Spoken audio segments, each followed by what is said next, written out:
Hello guys, this is Dollar101 bringing you a new series on Pokehack Central, which I do not have a title for yet. Probably going to be called PokeBio's or something like that. Anyway, I'd like to start off first by saying this series will cover the Pokemon ranging from the first generation up to the fifth generation and maybe even the sixth generation. Uh, I will probably pick and choose, but I might go in order every now and then. But, that's just what I'm thinking in my head. Anyway, I'd like to start off with Bulbasaur, his name is Bulbasaur, and, let's see. He is a grass poison type. He weighs his height is 2 feet 4 inches, he weighs 15.2 pounds, and his species is called the Seed Pokemon. Yeah, that's actually pretty cool. Okay. Bulbasaur is able to evolve at level 16 into an Ivysaur, which is a stronger version of a Bulbasaur, just, getting it grown up. Bulbasaur's stats for a first stage Pokemon is kind of weak, but its most prominent features in its stats are special attack and special defense. That's where you should get its power from. No physical attacks. No physical attacks are no. So just that. His Pokedex entry says that for some time after birth, it grows by gaining nourishment from the seed on its back. At the very bottom, you guys will be able to see all of the sprites from first to fifth, which is kind of a big overhaul.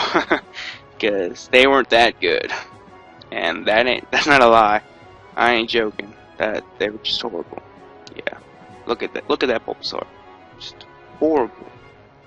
Anyway, like I said, when Bulbasaur reaches level 16, Bulbasaur will be able to evolve into Ivysaur, who, in most cases, is the stronger version of Bulbasaur. He is 3 feet and 3 inches and weighs 28.7 pounds. He's still grass poison, and his species is still called the Seed Pokemon. His stats, however, have gone up quite a bit up. Maybe 20 points added into each one, making its total like 405. Its prominent feature is its special attack and its special defense, which actually make it pretty good for combating anything that is weak to Bulbasaur. Same thing with moves that it can use, such as Sludge Bomb. Generation 4 and up, you can use Sludge Bomb, it'll be amazing. Generation 3 and down, it's going to be horrible, because it's a physical move.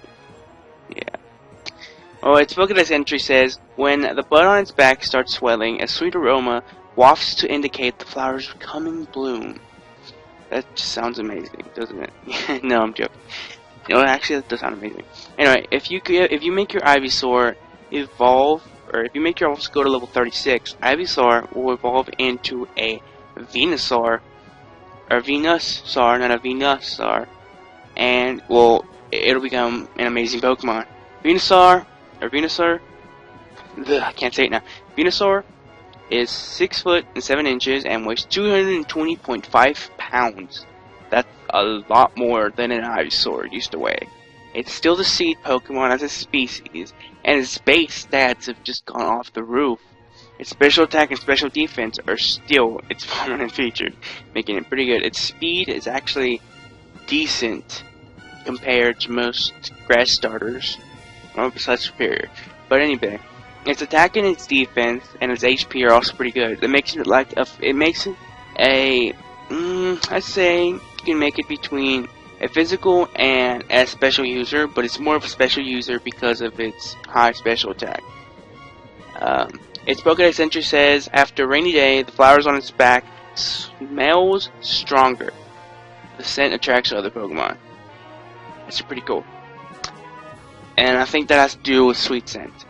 Anyway, let's move on back to Bulbasaur, and let me talk about its name. Bulbasaur's name comes from what I think is a bulb, like a bulb of a plant, something that's going to sprout, and Saur, like dinosaur, because it looks like some sort of four-legged reptile, even though it doesn't look like a reptile. Next is Ivysaur, which is coming from ivy, like, you know, poison ivy, something that is poisonous, and Saur again, which is from dinosaur. And then Venusaur, Venus from Venus Flytrap, or maybe Venus the planet, because it also interprets like plants, I think, one of the Roman goddesses. And Saur again from Dinosaur. Okay.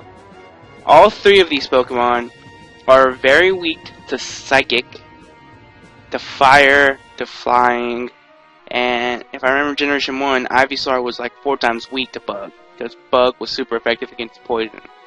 So they have a pretty good amount of weaknesses, but because of its high special defense, it's actually pretty good. Bulbasaur's evolutionary line are great against rock types, ground types, and water types, making it very effective against Brock and Rourke. And I think that's mostly it for that gym, you know. Anyway, if I were to rate these guys on a 5 scale, I would rate them at a 4.5, because these guys are just amazing. Bulbasaur is kind of weak at first. You know, it's going to take a while to train him up, but if you can get your Bulbasaur up to an Ivysaur and then to a Venusaur, it'll be worth your while, because they're all three pretty great. You know, they're just amazing for the first generation of starters. Anyway, thank you guys for watching this video. I know I didn't do that great. I was kind of stuttering and all this other stuff. But, you know, thank you guys for watching. I might do Charmeleon next, or I might do Chandelure next. It depends on what I feel like doing. I don't know. I might go in order. Anyway, thank you guys for watching PokeBio's, and I'll see you guys next episode. Yeah.